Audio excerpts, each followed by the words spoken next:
آج میں ایک ایسے واقعے پر بات کرنے جا رہی ہوں جو صرف ایک خبر نہیں ہے، بلکہ ایک ایسا زخم ہے جو سننے والے کے دل کو چیر دیتا ہے اور سوچنے پر مجبور کر دیتا ہے کہ آخر ایک ماں اپنی ہی اولاد کے ساتھ ایسے کیسے کر سکتی ہے۔ لاہور کے علاقے اچرا میں یہ پیش آنے والا واقعہ ایک عام دن کو ایک خوفناک کہانی میں بدل گیا۔ ایک گھر جو کبھی بچوں کی ہنسی سے گونجتا ہوگا، وہاں خاموشی چھا گئی۔ تین معصوم جانیں جو اپنی ماں کے سائے میں محفوظ تھیں، وہی سایہ آج ان کے لیے اندھیرا بن گیا۔ کہتے ہیں ماں وہ ہوتی ہے جو راتوں کو جا کر اپنے بچوں کو سلاتی ہے، جو خود بھوکی رہ کر اپنے بچوں کو نوالا کھلاتی ہے، جو اپنے بچے کی ایک آہ پر تڑپ اٹھتی ہے۔ مگر یہاں کہانی الٹ ہو گئی۔ یہاں وہی ماں اپنے ہاتھوں سے اپنے بچوں کی زندگی کا چراغ بجھا دیتی ہے۔ یہ صرف ایک قتل نہیں ہے، یہ ایک سوال ہے، ایک ایسا سوال جس کا جواب ہم سب ڈھونڈ رہے ہیں۔ کیا یہ ذہنی دباؤ تھا، کسی اندرونی جنگ کا نتیجہ تھا، یا پھر وہ اندھیرا جو انسان کو انسان نہیں رہنے دیتا؟ رپورٹس کے مطابق واقع جو تھا وہ اس طرح سے تھا کہ اس قتل کے بعد لاک لگا کر گھر کو ماں باہر چلی جاتی ہے جیسے کچھ ہوا ہی نہ ہو، پھر واپس آ کر ایک کہانی بنائی جاتی ہے، الزام لگائے جاتے ہیں، کبھی ساس پر کبھی شوہر پر۔ یہاں سب سے زیادہ تکلیف دہ ایک چیز یہ نہیں ہے کہ یہ صرف 3 بچے مارے گئے، بلکہ یہ ہے کہ اعتماد مارا گیا ہے، وہ اعتماد جو ایک بچے کو اپنی ماں کے اوپر ہوتا ہے۔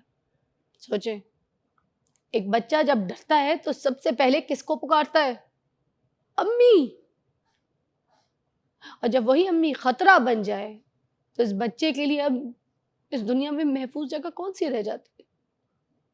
یہ واقعہ ہمیں صرف افسوس نہیں دیتا بلکہ ہمیں جھنجھوڑتا ہے، یہ ہمیں سوچنے پہ مجبور کرتا ہے کہ ہمارے معاشرے میں آخر ہو کیا رہا ہے، یہ ہم ذہنی صحت کو کتنا سنجیدہ لیتے ہیں، ہم ایک ماں کے اندر چلنے والی خاموش جنگ کو کب سمجھیں گے، ہم کب پوچھتے ہیں کہ تم ٹھیک ہو؟ کیونکہ کبھی کبھی یہ سب کچھ باہر سے تو نارمل لگتا ہے مگر اندر ایک طوفان چل رہا ہوتا ہے، بہت بڑا طوفان۔ خیر ابھی یہ حقیقت تو ہمارے سامنے نہیں ہے کیونکہ اس پہ ابھی مزید انویسٹیگیشن بھی چل رہی ہے، مگر ایک حقیقت جو ہمارے سامنے یہ کہ یہ 3 زندگیاں، یہ 3 معصوم بچے اب ہمارے سامنے، ان کی زندگیاں، وہ ننھے ہاتھ، وہ ادھوری کہانیاں، وہ واپس نہیں آئیں گی، وہ سب ختم ہو گئی۔ ہمیں ایک بار مل کر سوچنا ہوگا کہ یہ کون سی ماں تھی۔ ماں تو اپنے بچوں کے لیے اپنی جان دے دیتی ہے، یا ایک ماں نے اپنے بچوں کو ذبح کر دیا، چھری سے کاٹ دیا گلا۔ کیسی ظالم ماں تھی، کیا اس کے اندر چل رہا تھا، کون سا زہر تھا اس کے اندر کہ زہر نے اس کو اس جگہ لا کے کھڑا کر دیا کہ اس نے اپنے بچوں کو ذبح کر دیا چھریوں سے۔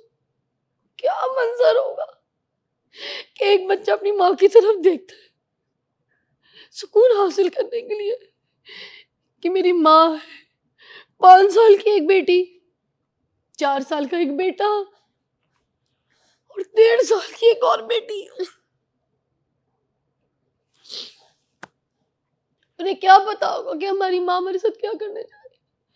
جب وہ بچے اپنی ماں کو دیکھ رہے ہوں گے، 1.5 سال کا بچہ کیا پتا دودھ کے لیے، کسی پیاس کے لیے اپنی ماں کی شکل دیکھ رہا، اور ماں نے اس کے گلے میں کیسے چھری چلائی ہوگی۔ زندگی میں اگر آپ کے کوئی ایسے مسائل چل رہے ہوں نا تو آپ اپنے ساتھ کریں جو کچھ کریں، کسی بچے کے ساتھ اس طرح کا ظلم، اپنے بچے کو کاٹ دینا، ذبح کر دینا، مار دینا، ایز اے ہیومن معاشرے میں ہو کیا رہا ہے؟ یہ کیا ہو رہا ہے؟ کس طرف جا رہے ہو؟ خوف آنا شروع ہو گیا ہمیں۔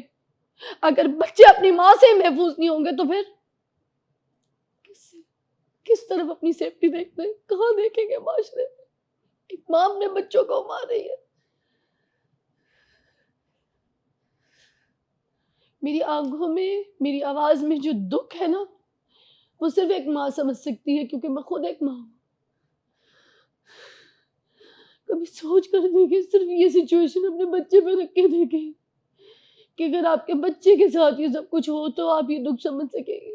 کیسے ان بچوں نے اپنی ماں کی آنکھوں میں دیکھا ہوگا جب ان بچوں کو مار دیا انہی کی اپنی ماں نے، چھری سے گلا کاٹ دیا، کس قدر ظلم کی انتہا ہوگی۔ اللہ تعالیٰ ہمیں اس طرح کے حادثات سے محفوظ رکھے، اللہ ہر بچے کو محفوظ رکھے۔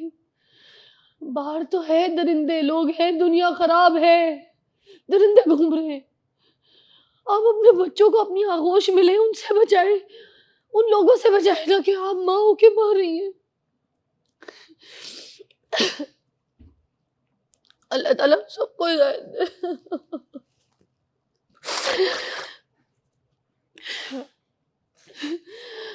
تعالیٰ اپنے بچوں میں رحم کر۔